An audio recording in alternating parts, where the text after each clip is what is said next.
నమస్తే friends, welcome back to blossom channel. Lily పూలతో మాలండి. Lily పూలండి. Lily అంటాము మనము, సంపంగి అని కూడా అంటామండి వీటిని.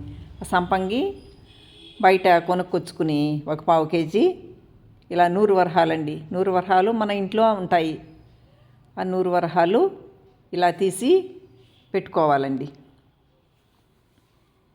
చూడండి, అవి విడదీసి పెట్టుకోవాలండి. 100 వరహాలు ఒక్కొక్కటి తీసుకుని ఇలా దీని లోపల రంధ్రం లోపల పెట్టుకోవాలి. సూది తీసుకుని ఇలా అన్ని వైపులకి పెట్టుకుంటూ వచ్చి ఇలా కూర్చాలండి. చూడండి, సూది మీద ఇటు ఒక వైపు, అటువైపు ఒకటి, ఇటువైపు ఒకటి, ఈ విధంగా 4 వైపులా కూడా పెట్టి ఇలా పెట్టుకోవాలండి. చాలా బాగా వస్తుందండి లిల్లీ పూల మాల. మనం అమ్మవారికి వేయచ్చు, వెంకటేశ్వర స్వామికి వేయచ్చు, ఇలా ఏ దేవునికైనా మనము వేసుకోవచ్చండి.